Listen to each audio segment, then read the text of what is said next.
So after 30-day sex fast, or 90.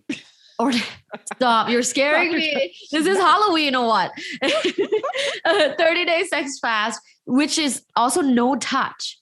So not just no sex, but you did no touch. So you lived with your then husband in the same house with no You're touch. Like, I don't understand.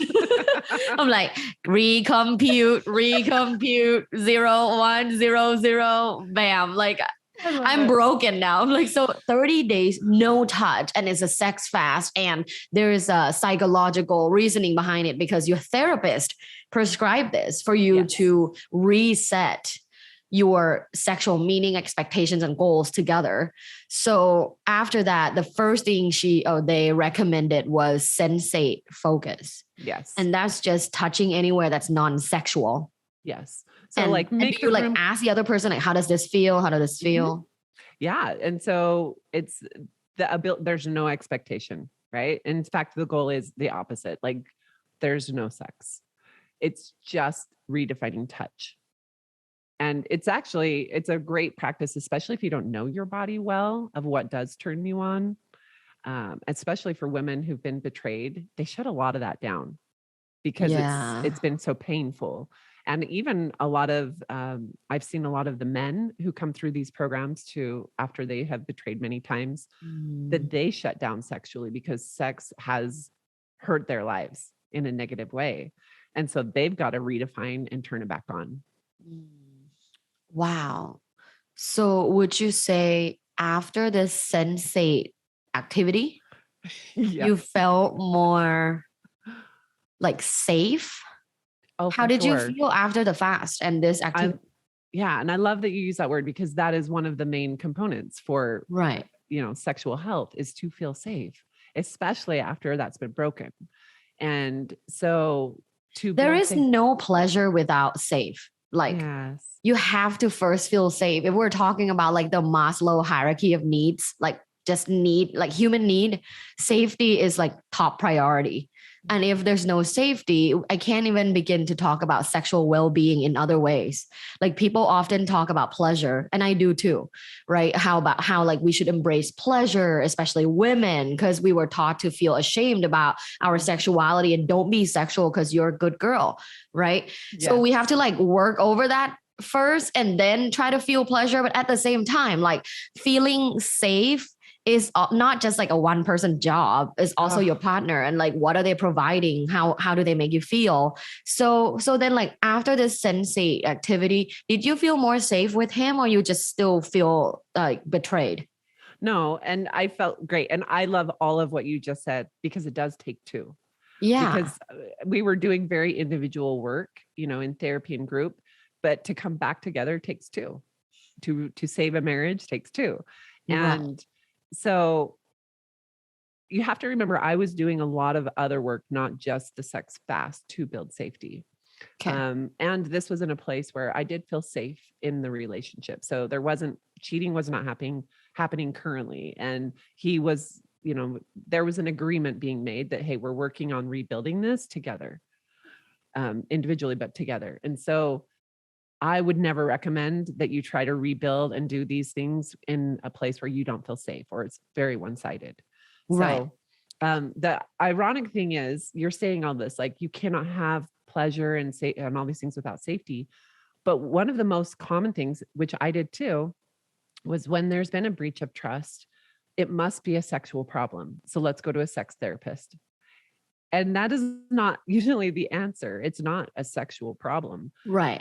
It's usually this connection, there's a lack of self-love on both ends. There's so many other things that are playing a role in it, but yet we feel like sex must be the problem. If we can just get that figured out.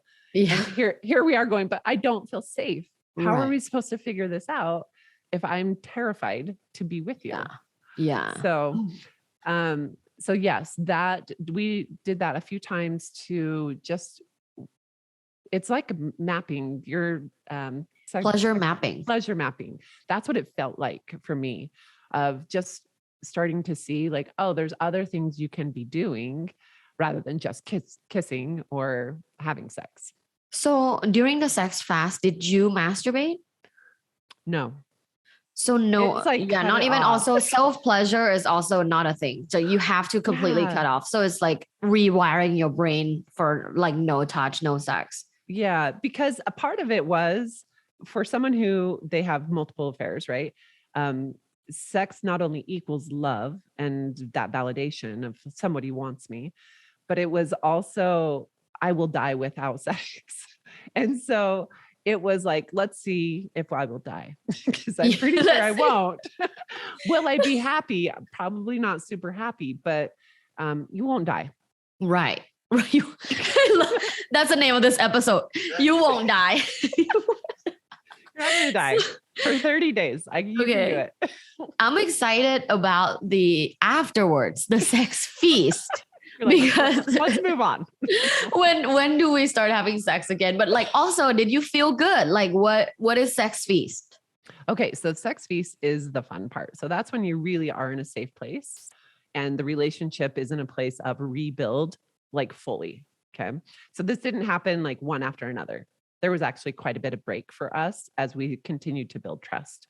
This can be different for everyone, especially if you've never had a breach of trust. Like you could say, let's do a 1 week sex fast, and then let's do the feast for 30 days just to see. You can do it however you want. Okay.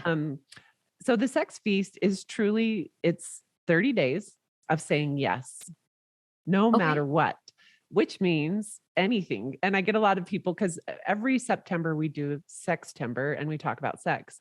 And part of that challenge is 30 days of sex. So it's fun because there's been a lot of babies born for this challenge. But a lot of women have messaged me over the years saying, gosh, I would say no because I wanted to watch TV or I was tired or whatever. And the difference in a sex feast is I wake up and I know I'm having sex that day.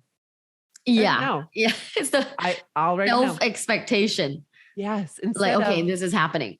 Yes. Instead of one, I hope they don't ask, or are they going to initiate? Should I initiate? It's this weird thing that a lot of couples struggle with instead of just saying, no, we're having sex. And so you get to define what that looks like. It could be mutual masturbation. It can be oral. It can be actual penis to vagina sex, like whatever it is, whatever you're thinking. Not just penetration. No. Not just the traditional like sex, right? Any kind of sexual activity. Yes. Yeah. And so for me, it went from totally redefining what sex was to, wait a second, I actually love sex. What is even happening? And so for me to say yes, and to just go through my day knowing, one, you you become a little more sensual. Mm-hmm. You're thinking about sex more. Are we going to do it at lunch? Are we going to do it for breakfast, dinner, whatever? I found that the reasons I was saying no, I was tired. Sex is usually still way more fun than going to bed. So I will always say yes than to go to bed. Thanks for listening. This was Luvbites. Luvbites by Dr. Tara. Follow Dr. Tara on social media at lovebites.co. Have an orgasmic day.